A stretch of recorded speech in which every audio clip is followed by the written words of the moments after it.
Hello, everybody, and thank you for tuning in today. So, as you will have gathered, we're going to be endeavouring to run through the various firm initiatives which have been taking place or which are underway regarding how we are engaging with the question of climate change. And we thought that we would run the session this week, given that tomorrow is Earth Day, which marks the anniversary of the birth of the modern environmental movement some 50 years ago. I think we have a slide for that. I think that's our next slide, in fact. I will just press on. You see my message? Uh, so I will be co-hosting the session today with Richard Marsh because for our sins, we co-chair the firm's Climate Action and ESG Strategy Group Committee. I think that's a title we're probably going to need to work on. And over the course of the next 45 minutes or so, I will be talking a little bit about the growing significance of ESG in the private sector and why it's important to the firm. Richard is then going to jump in and talk about um, what steps the firm is taking in relation to climate mitigation and our net zero target, and then to explain it all in much greater detail how we're going about that. And we're very pleased to welcome our special guest, Alex Walsh, who is speaking on behalf of specialist consultancies which the firm has engaged, Compare Your Footprint and Green Element. And Alex is going to explain the carbon footprinting exercise which they've been carrying out for the firm, which has produced a good deal of information and data. And he's going to explain how we're going to use that information to move forward towards our net zero target. We will then have Ed Harris, who's going to just say a couple of things about the tree planting exercise, which he's been involved in Reading and which is going on elsewhere. And I think last but by no means least, Kim is going to pop up at the end and flag some of the employee sustainable benefits which are available. And some of those are hot off the press, so please stick around for that. So we've got quite a lot of ground to cover in the next 45 minutes, and we also hope to include some Q&A at the end. So like Maggie has just done there, please feel free to make use of the chat function, and we'll look to pick up questions at the end. Right, so to kick things off, I'm going to talk very briefly about the growing significance of ESG. So just to take two steps back and recap regarding what ESG means, and there's a rather technical slide up, but the term stands for environmental, social, and governance. So ESG is a broad term and it encompasses not only climate and sustainability issues, but also things like diversity and inclusion, good governance, fair working practices, and what part we can play to support our local communities, which for us as a firm would mean not only the local geographical community to our various offices, but also our employee and client communities. And it's fair to say that ESG as a concept has gone from the periphery to the mainstream very quickly. I mean, a handful of years ago, nobody was asking businesses about their ESG or sustainability strategy. But now, today, the conversation has completely changed. And these days, you can't really move without being bombarded by messaging from banks or big corporate brands and dare I say, law firms about their ESG credentials. And this has all been supercharged by a number of overlapping issues like the pandemic, the Me Too and Black Lives Matter movements, Extinction Rebellion, the social media cancel culture, and a much more heightened level of awareness about climate change, all of which has greatly altered expectations about how an organization like ours should do business. So ESG is now a key business issue and is already becoming part and parcel of how we are starting to do things at the firm. And I think we probably have all noticed a number of conversations taking place around the firm about our culture and values, our ethical stance on specific issues, our endeavours to engender more inclusive work practices and a better working environment, not to mention our climate mitigation efforts, which we're going to come on to later. So I think that reflects that ESG issues are being taken seriously by the firm. And why is that? Well, it's because it's important to all of the stakeholders in this business, by which I mean it's important to our clients, and we've seen it steadily rise up the agenda of what our clients think is important in a law firm, and it increasingly forms a part of tenders for new work that we have to address. It's also important in a legal and regulatory context. So we work in a regulatory environment where there are growing levels of scrutiny and reporting obligations concerning our ESG activities. But most significantly, I feel it's important to all of the people that work at BDB Pitmans to have confidence that we're moving in the right direction. And whilst I don't think Andy and Scott are actually on this call, I'm fairly certain that they would want me to make clear that having an ESG mindset does not displace the overarching imperative to deliver profits and to be a financially robust business, but it does ask the question regarding how we can do that in a way which potentially generates added value for society and in a way which is mindful of the environmental challenges to which we're all subject. And it's clear that we are not there yet as a firm. This is a rapidly changing landscape in which we are not the experts, and I'm sure we're not going to get everything right first time around, and we're going to have to learn some new things along the way as we walk the path. But I know there is a real desire on the part of management to make the firm best in class, and so this committee that we're part of is going to be working quite hard to help realize that ambition.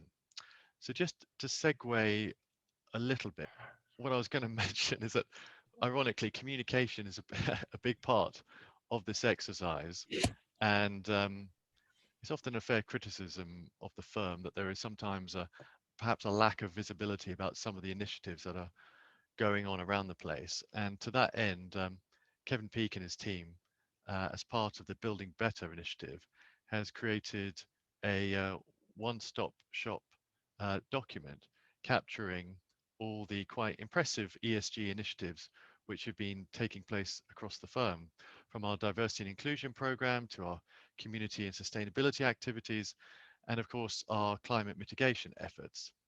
And I think we can go to the next page as well without. So this document, I think, is being published today on recyclable paper, no less.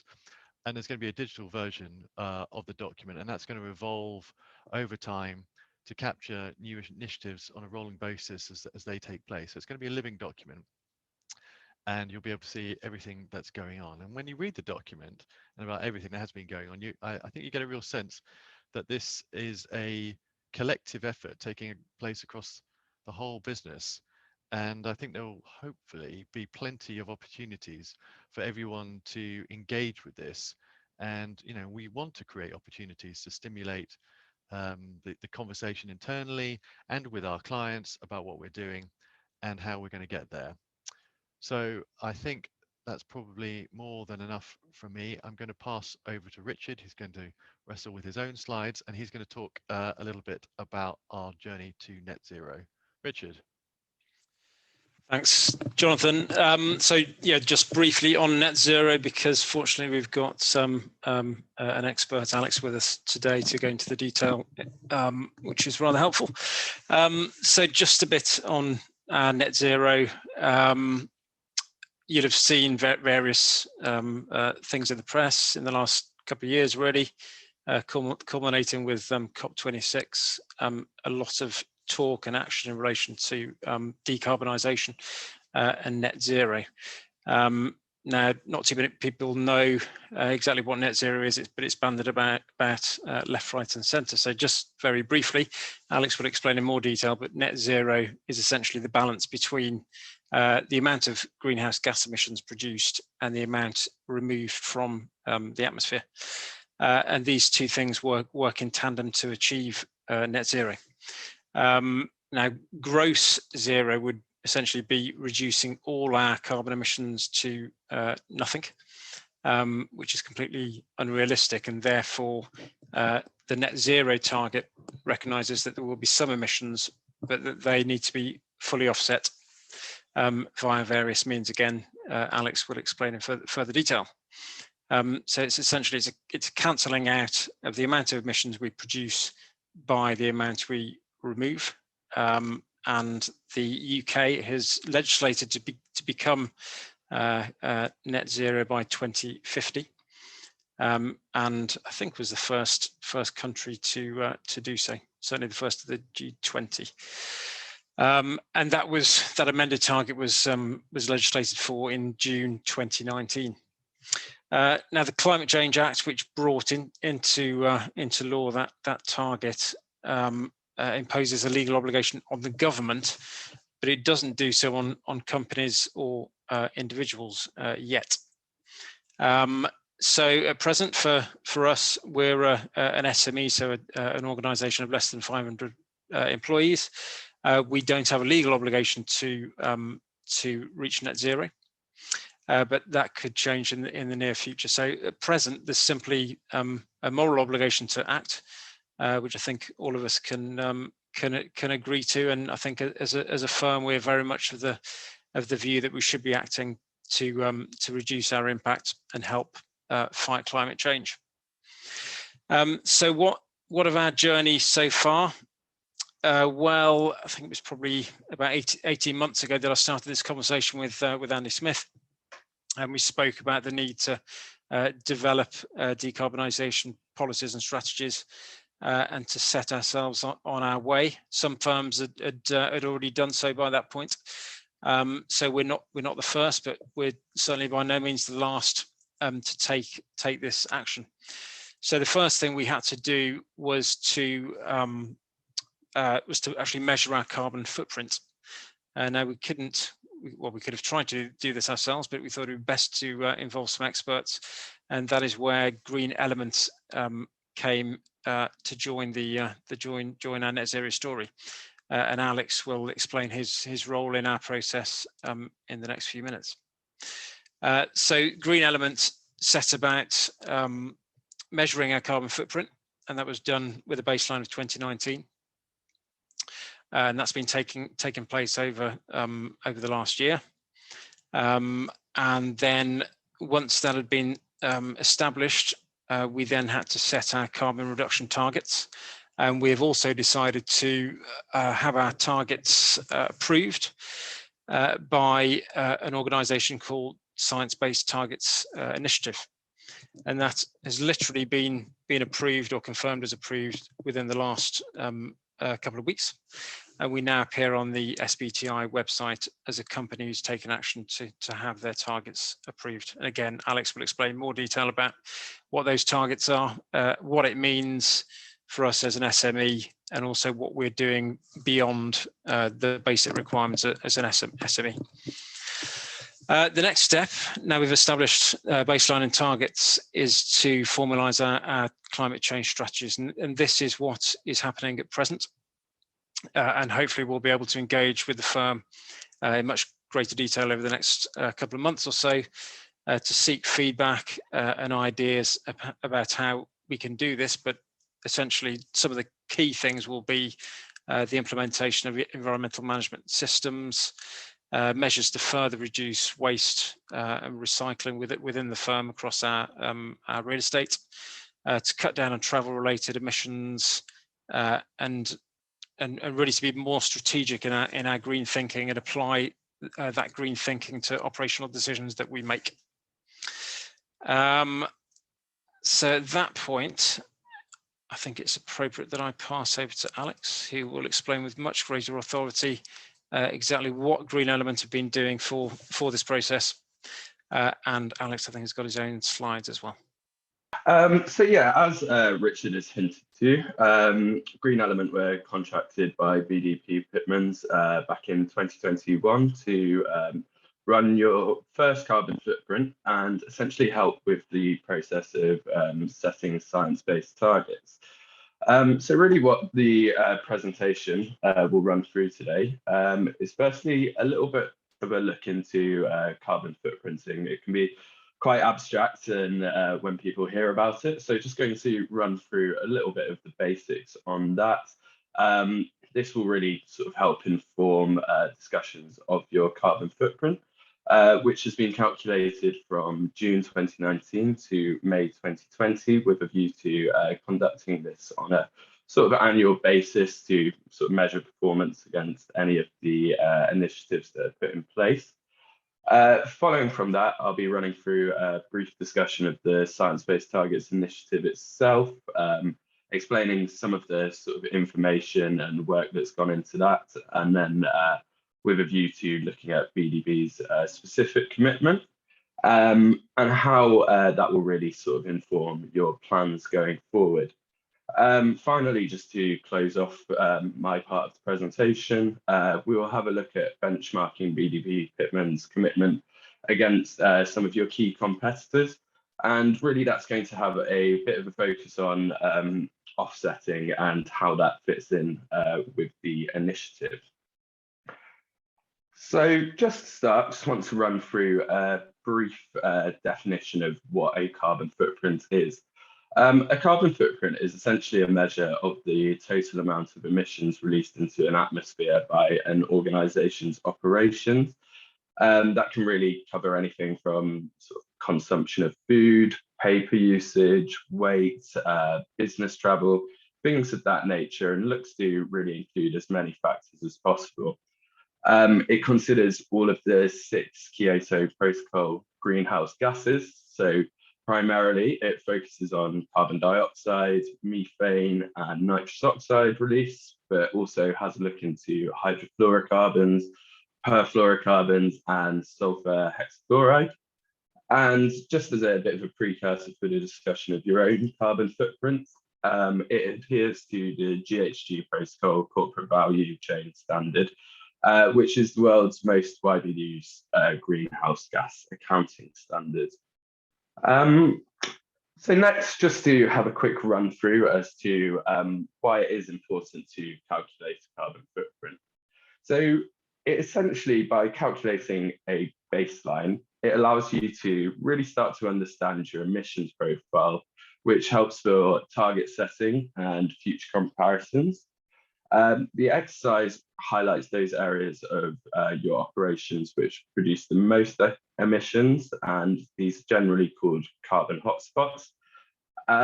Through that exercise, you then know what your areas of the highest impact are, and these tend to be the focus areas for any emissions reduction strategies going forward. Through this process, we can essentially look to limit your effects on the environment and your contribution to climate change, while sort of improving efficiency, driving down costs. As with anything sort of climate related, it is about sort of doing more with less. And through that exercise, you do drive efficiencies, and that can help the business streamline. All work to do with carbon footprinting is quite closely aligned with the UN Sustainability Development Goals, and make sure that you're playing your role in the much wider fight against this ongoing climate crisis. So these next slides will provide a little bit of information over how a carbon footprint's categorized, the 3 different scopes, and essentially what this will inform the discussions when we move on to your specific carbon footprint.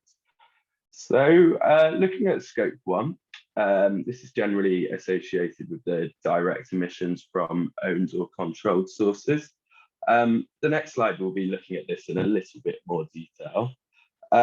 Scope 2 emissions essentially are emissions that are associated with the generation of purchased electricity, heat, or steam, and are considered indirect, as the main source of direct emissions is actually where the electricity would be generated, and therefore is indirect as you are the consumers of that electricity. then is the scope, which essentially covers everything else that will be included in your emissions profile. It's all the emissions that occur in the value chain, and this includes upstream and downstream emissions, and is separated into 15 different broad categories. So just for a closer look at Scope 1 emissions, these are the emissions that are associated with the combustion of fuels. And in BDB Pitmans' case, this is primarily going to look at gas consumption at any of your offices. The other area, which is probably pertinent to your operations, is fugitive emissions from air conditioning and refrigeration, which have quite a high global warming potential and therefore are considered within Scope 1. Scope 2, as we've run through, is looking at purchased electricity. Just for a bit of a precursor for what's to come, there's two different ways for measuring a carbon footprint. One is based on location, so that's where we would source a carbon factor based on the UK grid.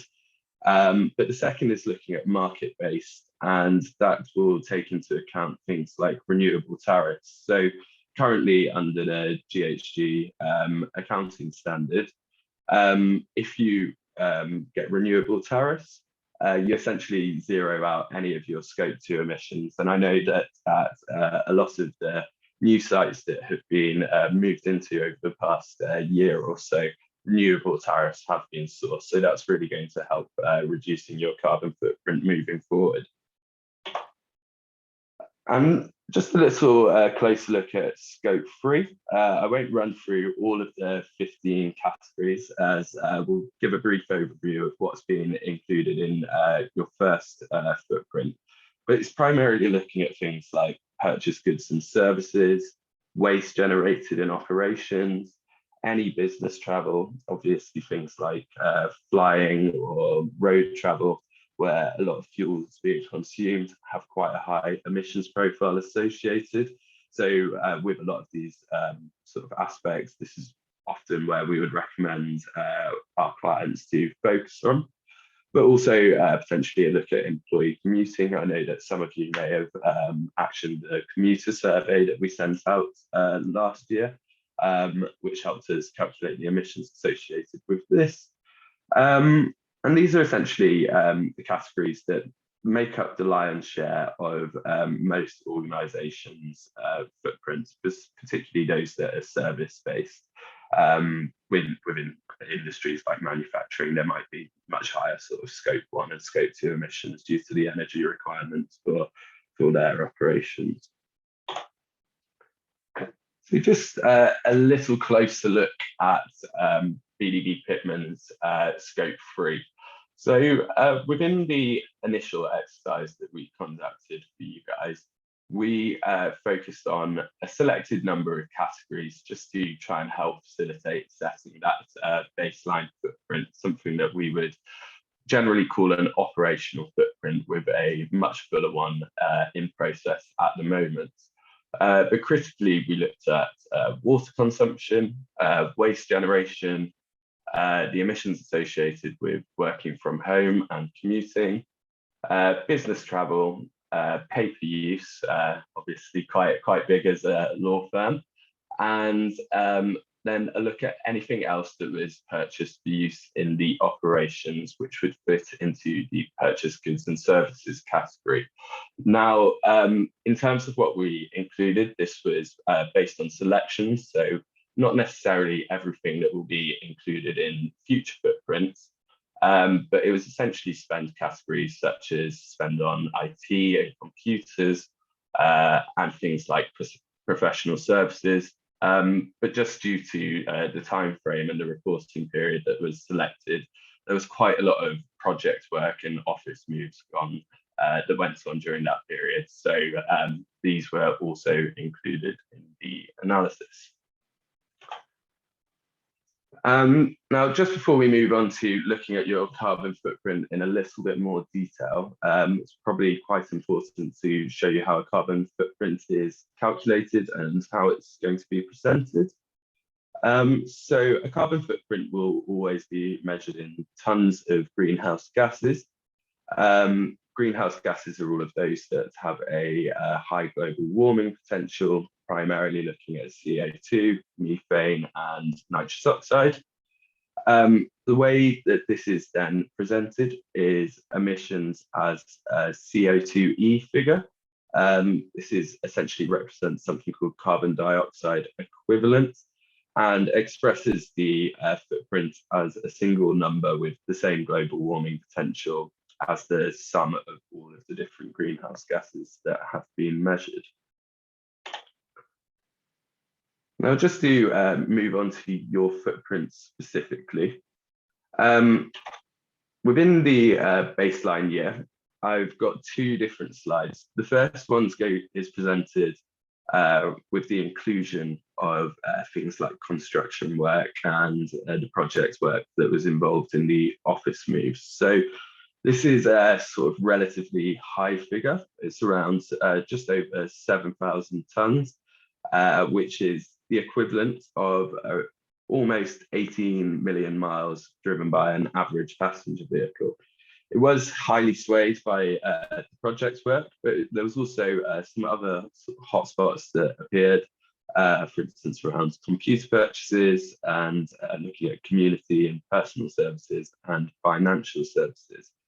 In this exercise, quite a lot of the sort of data was received as spend data, and in the future footprint, we're going to have a look at how we can disaggregate that and get it into a little bit more granular detail to ensure that we have really, really accurate figures on some of the more purchase goods and services aspects of the footprint.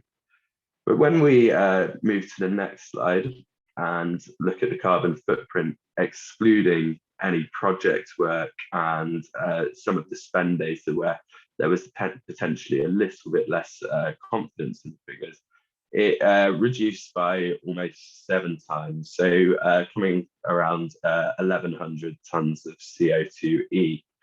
The emissions associated here and the hotspots that we identified were around gas consumption, so looking at the scope 1 emission source, road travel and rail travel, which would fall under business travel within the scope 3 categories, and then electricity consumption. Now, at a lot of the new sites, I've been made aware that there's no longer a gas supply, so this will really help reduce your scope 1 emissions going forward. And from the electricity perspective, we know that renewable tariffs have been sourced. So using the market-based approach mentioned earlier, you will effectively be able to zero out a lot of your electricity associated emissions. Now, there will still be a sort of focus on reducing, because you always want to ensure that the renewable supply is enough to try and help with everybody that might need it, as it's with climate change, it is very much about a collaborative approach, but it's certainly a really, really good step to sort of help you move towards meeting your science-based targets. So as sort of stated, the key hotspots we identified were purchase goods and services, business travel, electricity and gas, and commuting, all of which have been identified as areas to focus on for the next year. And I'm sure the team over at BDB Pitmans have put some emission strategies in place, reduction strategies in place, such as has been the case with electricity and gas to really help reduce this. Coming up a little bit later in the presentation, we'll also be sort of having a look at purchase goods and services and the work that's going to be going on behind the scenes to get a little bit more detail on that, and that will really help inform further reduction strategies moving forward.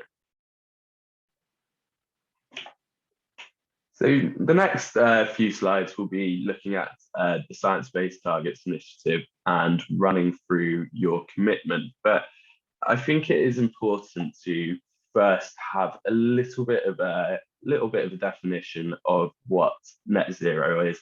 is a term that gets thrown around a lot, similar to things like climate neutrality, and it's caused potentially a little bit of hazing within the industry, with different people making different commitments to different dates, but not necessarily knowing what's behind that and how they have defined net zero.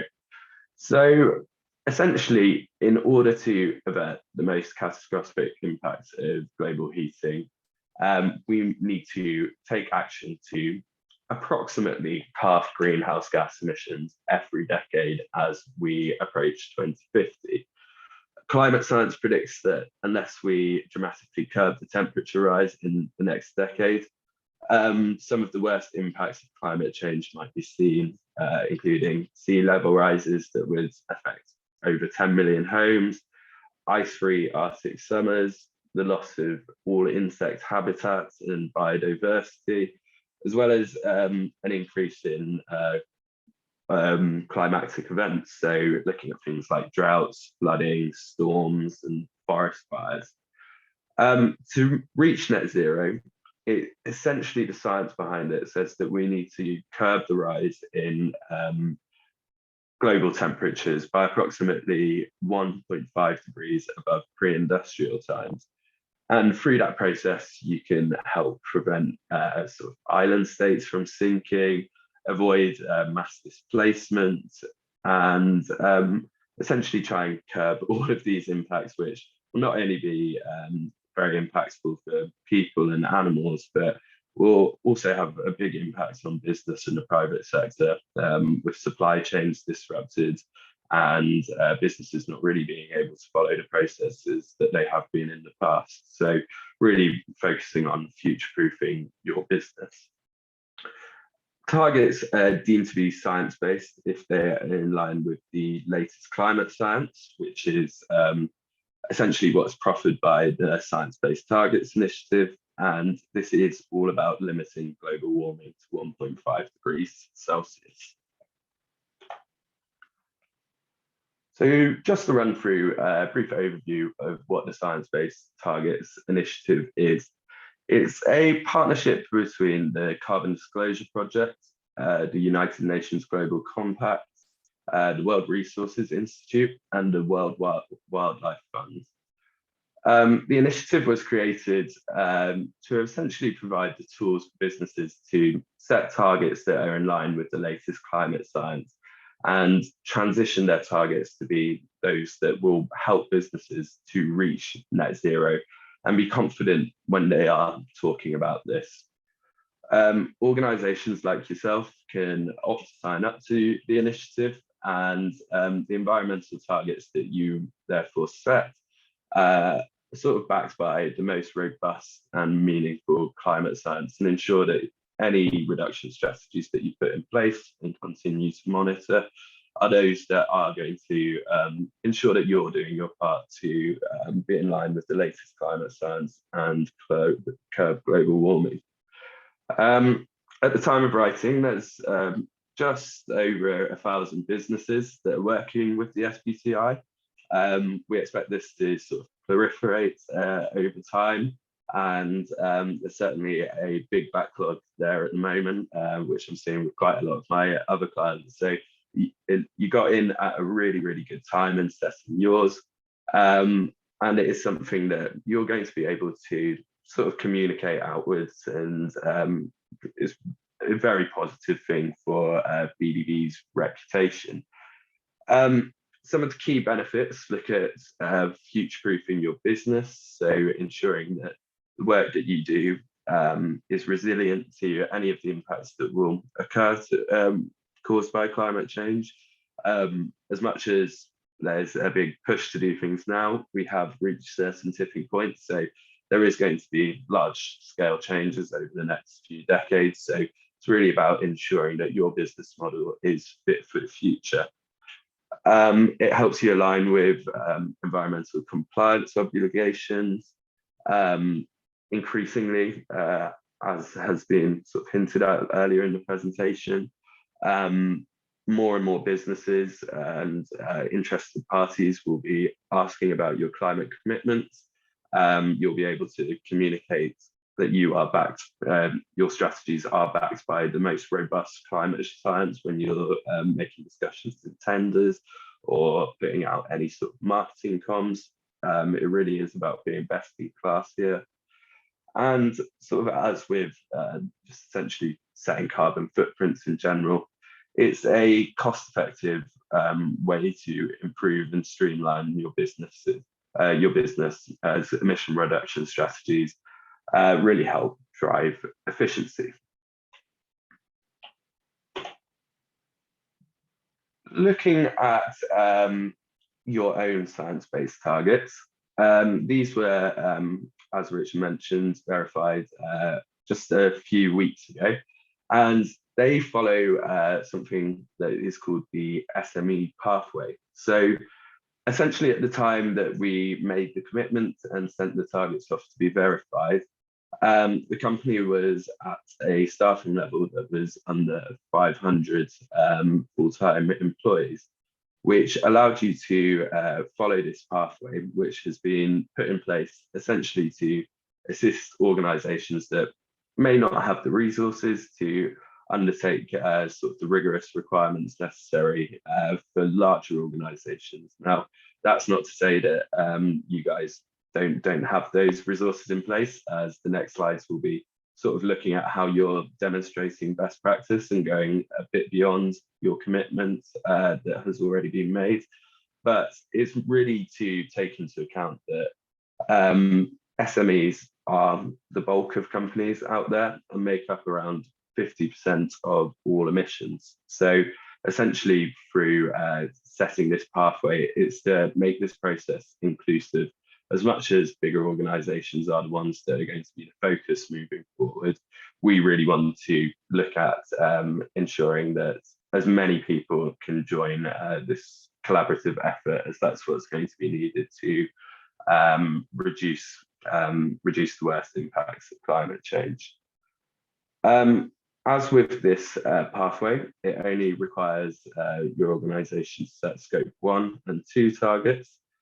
Those that are associated primarily with your electricity and gas consumption, as well as air conditioning. And there's already a lot of measures that have been put in place to help with this. The reduction requires around 42% from the baseline year, as well as making a commitment to measure and reduce Scope 3 emissions. But in terms of the engagements that we are working on with BDB at the moment, this is all about demonstrating best practice. So when we were undertaking the exercise, it was clear that Scope 3 emissions represented the lion's share of your emissions profile. And this is something that was not included in your SBT official submission.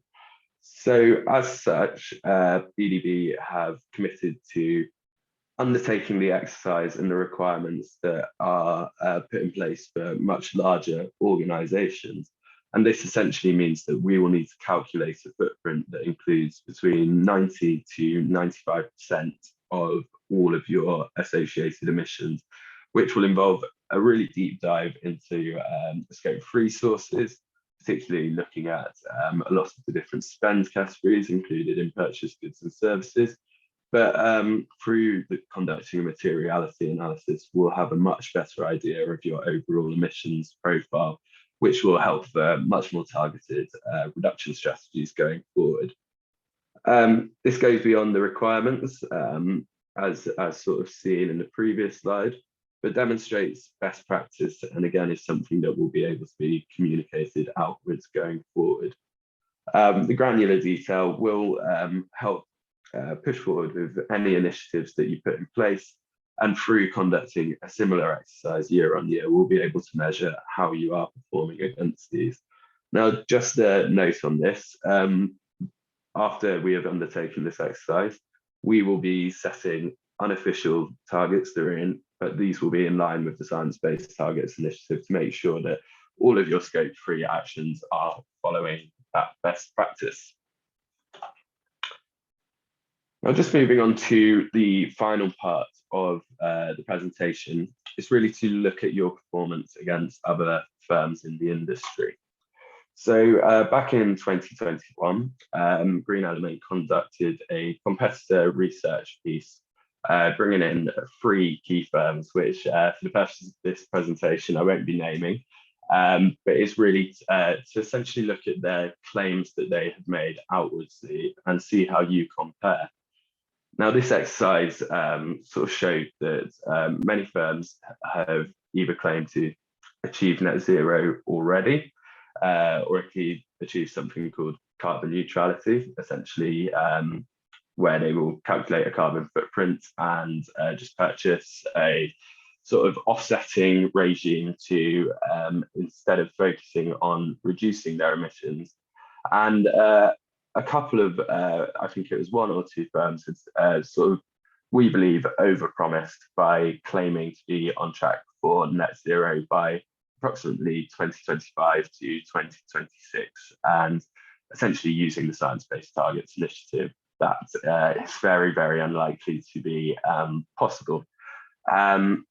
Of the footprints that were published, these were fairly limited footprints, so not undertaking the same exercise that we're conducting for you at the moment, and focused on the use of considerable offsetting. Now, to reach science-based net zero, organisations must reduce their emissions by 95% of their baseline prior to the use of offsetting or carbon capture, which will really focus on taking away any residual emissions. This is to essentially make people focus on what they're doing at home, as opposed to sort of trying to purchase their way out of the crisis. It's not to say that offsetting or some of the initiatives can't be beneficial. Obviously, we need more trees, but it's just when it is communicated in line with carbon reductions. And the next slide will provide a little bit more information on this. But it's really to make sure that people are focusing on reduction and taking into account the most effective and essential way to combat climate change, which is simply not producing the emissions in the first place. Offsetting projects are disregarded until organisations reduce their emissions to this extent, and at which point carbon capture projects, which we imagine over the next couple of decades will have developed quite a lot, can be used to help abate the residual emissions. So just to move on to the final slide, a little bit wary of time, but we'll just have a run through on the problem with offsetting. So there's a number of points here. It doesn't necessarily capture everything, but I will start off by having a look at time frame. So taking the example of tree planting, trees do not reach their average carbon storage capacity until they're around 15 to 35 years old, and it will often take one tree average 40 years to absorb 1 ton of carbon. So when communicating a reduction in your emissions profile now through undertaking tree planting exercise, this is actually a reduction that will take place 40 years into the future, and this is not the time frame that we are currently working on to abate the crisis. Having a look at additionality, if the project would eventually have happened anyway, with or without carbon offset funding, additionality has not been achieved, and it's not down to that organisation that these emissions have been reduced. Having a look at avoided emissions, we can take the example of solar panels. If these are to be, for instance, installed on the roofs of schools, it's not that carbon is being removed from the atmosphere. It's simply that carbon emissions are being avoided through not consuming any more electricity. So it's not taking carbon away, it's just avoiding the use of generating more carbon. One of the key problems with offsetting is measurement. Whether offsetting projects are avoided or removes emissions, it's really difficult to calculate the amount of CO2 that's sequestered or avoided by such projects with any kind of accuracy, particularly because there is no overarching standards that has been developed to measure this. looking onto the temporary nature of some offsetting standards, many carbon calculations assume that things like trees, for instance, will be there for a century, and that's where some of the calculations might have been done. But obviously with climatic events like fires, disease, storms, natural decay, things of that nature, there is the case that some of these calculations might be quite far off. Looking at carbon leakage, a logging company, for instance, might buy an area of forest later down the line. This is known as carbon leakage because the carbon is essentially leaking through the scheme, and it prevents the offsets from actually leading to reductions in carbon in the atmosphere. There can be a very negative impact on indigenous communities. Often it will be organisations in the West, for instance, that will be buying offsetting schemes that are quite far removed from where they are. And often through these sort of processes, it might be sort of quite a negative impact on the local environment of indigenous communities if these haven't been done as carefully as possible. Things like monocropping, for instance, can help reduce access to resources for these indigenous communities. But really the most significant point is mitigation deterrence. As sort of said, the best way to tackle climate change is just to not produce emissions when not needed to. And offsets essentially provide a quick fix and delay the need for urgent innovation and investment.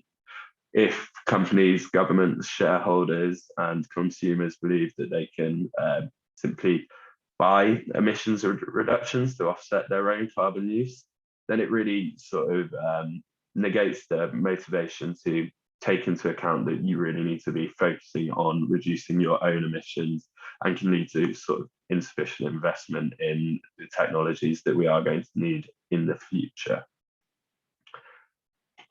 I appreciate running through that fairly quickly, and it was a lot of information, but I think the presentation will be sent through at the end, and there are some resources attached just if anyone wants to have a brief look through. But yeah, that's all from me. So I'll pass over now and just quickly stop sharing my screen. But thank you all for your time today. Thanks, Alex. I'll just share two recent examples of our sustainability programs that we're involved in. So although it's not part of our carbon reduction audit, the firm is engaging with the local community through tree planting. We're currently supporting the not-for-profit enterprise Ethical Reading.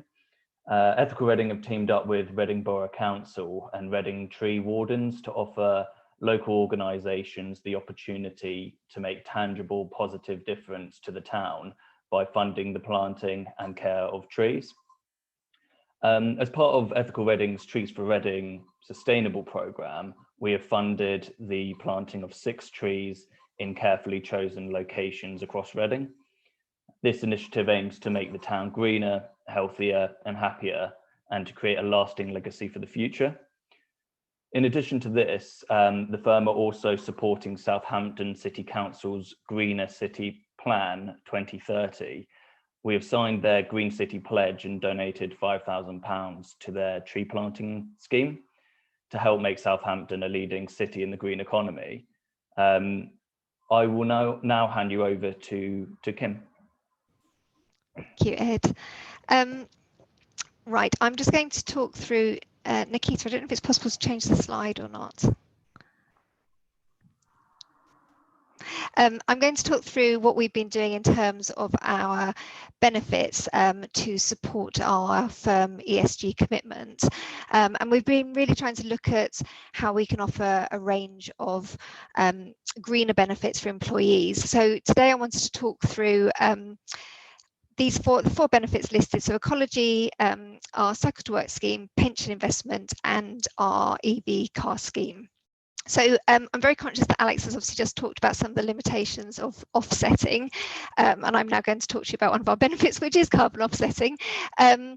But Ecology is an organisation that enables you as an individual to offset your own personal carbon footprint.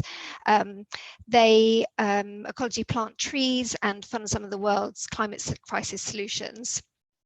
By way of a monthly donation that you make directly to them, you'd be supporting Ecology in planting trees, in reducing carbon pollution by supporting global climate projects. But as well as the offsetting aspect, it also helps you as an individual to learn more about the impact of your own personal footprint and the goals that you can set as an individual towards low carbon living and reducing your own personal carbon footprint.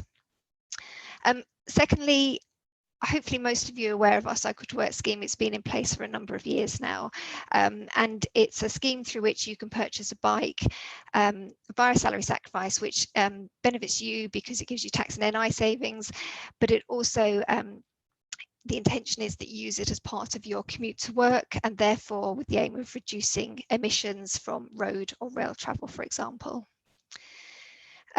We've also been talking a lot with Aviva, who are a pension scheme. Those of you who are in the pension scheme, you'll be automatically enrolled into our default investment plan. And we've been talking to them about how we can make some of those investment opportunities under that scheme more environmentally friendly, more green. But it's also worth noting that obviously, although you're automatically enrolled into the default fund, you obviously can go log into Aviva yourself, and you can choose your own investment plans that you would like to invest in. So if you are particularly keen to invest in sort of greener initiatives than the fund currently has, you can go in and opt to choose those for yourself. Jonathan obviously mentioned earlier that slightly hot off the press, we have a new benefit which we have just signed up to and launching, and that is the electric vehicle car scheme. So I'm really pleased to announce that we've partnered with Octopus Electric Vehicles, and they are part of the Octopus Energy Group, which is a British renewable energy group which specialises in sustainable energy, and this allows employees with the opportunity to purchase an electric vehicle, again under a salary sacrifice scheme, and enabling you to switch from to an electric car to support the UK's transition to net zero, whilst also obviously being a salary sacrifice scheme benefiting from the tax and NI savings that you can make.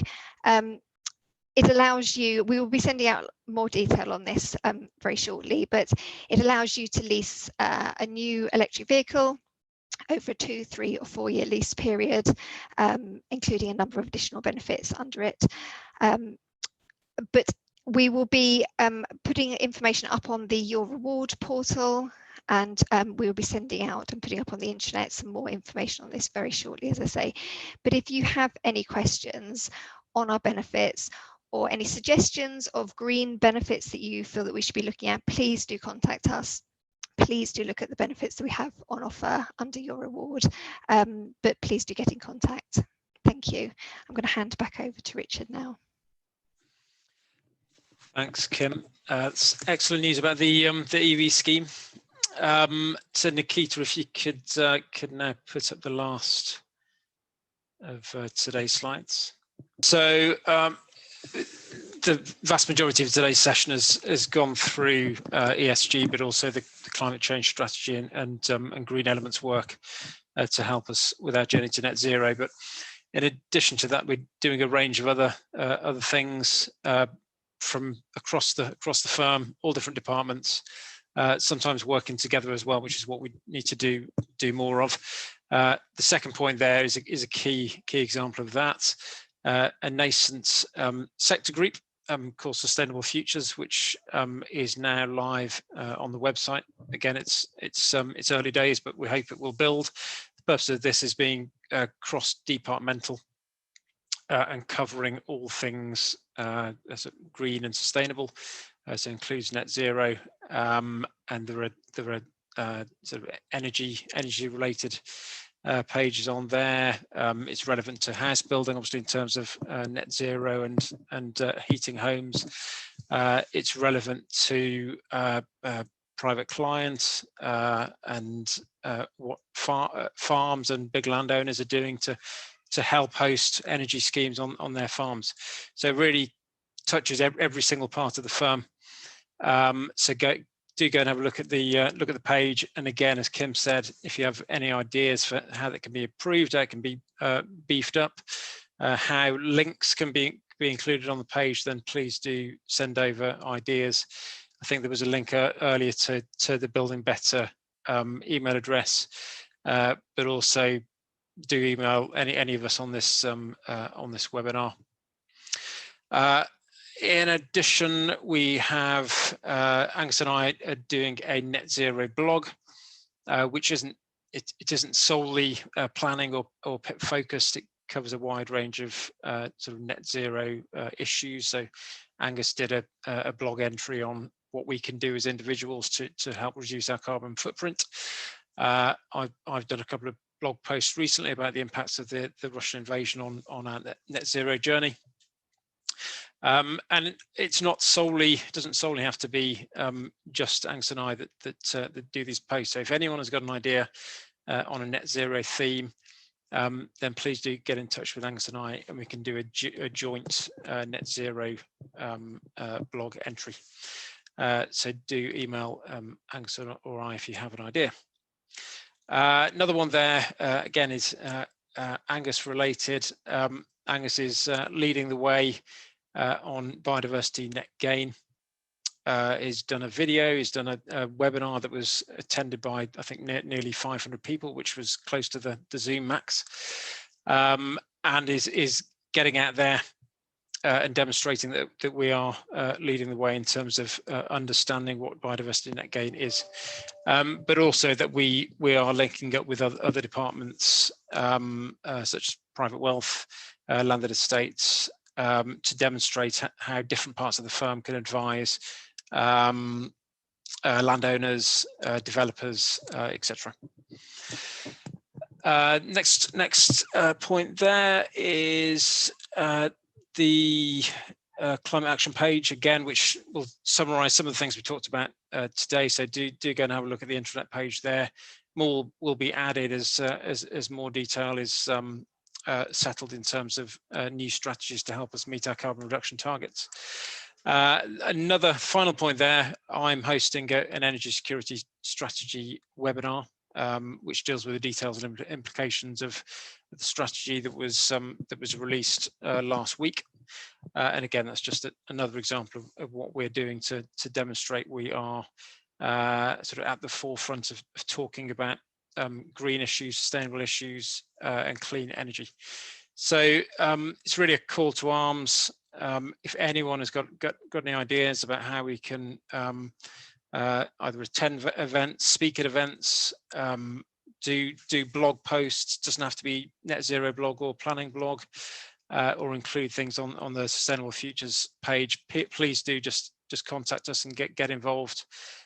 Kevin, I'm sure, will wax lyrical about how we are really ramping up our social media activity, which is really good to see. So this is just a way in which we can really improve our brand, but also do something that's worthwhile, and show our clients and everyone that we're really leading from the front on green issues and sustainability.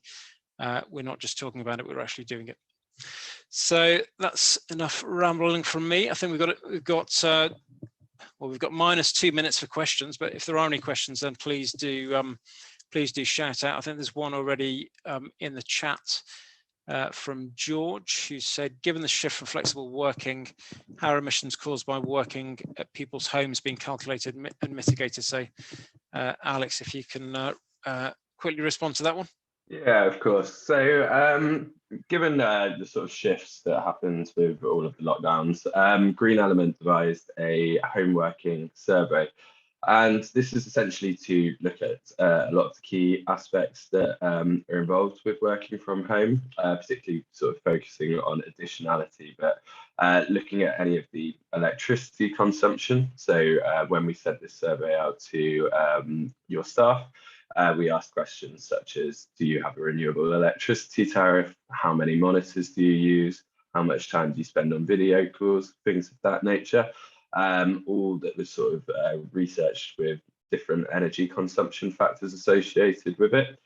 This also looked at heating as well, and through that process, essentially put together a white paper and a emissions calculations tool. And of course, it's not as accurate as it could be. We can't go out and ask staff for very personal data, such as actual electricity consumption at home and things of that nature. But it gives us a sort of fairly accurate idea of what the emissions are. Moving forward into sort of how that can be mitigated, there's a number of initiatives that are available at the moment, such as Big Clean Switch. It's a little bit dependent on the energy market going a little bit haywire at the moment. But for instance, this organisation that we've partnered with helps transition different companies' employees transition to renewable tariffs through reduced fees on the basis of a company-wide quote. Other areas for us to sort of help mark the mitigation is essentially through looking at how your reductions in your electricity from working in your baseline, which was primarily calculated during a time where you were at the office, seeing the sort of difference there and how that transition over the next year that occurred post the baseline really impacted reductions in electricity consumption at the office. It will also sort of be shown within the commuting survey as well, because obviously with more work from home, there was a lot less commuting. Thanks for that, Alice. Alex, we've got a anonymous question, which is a fair and valid question to ask. Should we be acting for clients on matters promoting furthering climate destructive activities, such as mining, oil and gas, or declining instructions from client in destructive industries to focus on green industries? I think the answer to that is probably on a case-by-case basis, but clearly there are certain projects we've worked on in the past that we may decide not to work on in the future. But I think a good example of a current project is the Luton Airport expansion, which Fiona's in PIP are working on at the moment.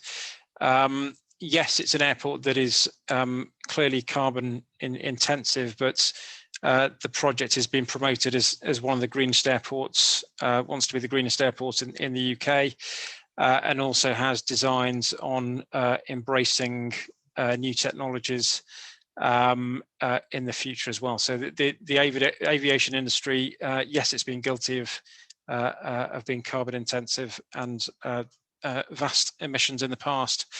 But that particular project is embracing all sorts of technologies, including sustainable aviation fuels, to improve the industry. So it's not I think as the Building Better magazine title alluded to, I think it was not the last one, but the one before, 50 Shades.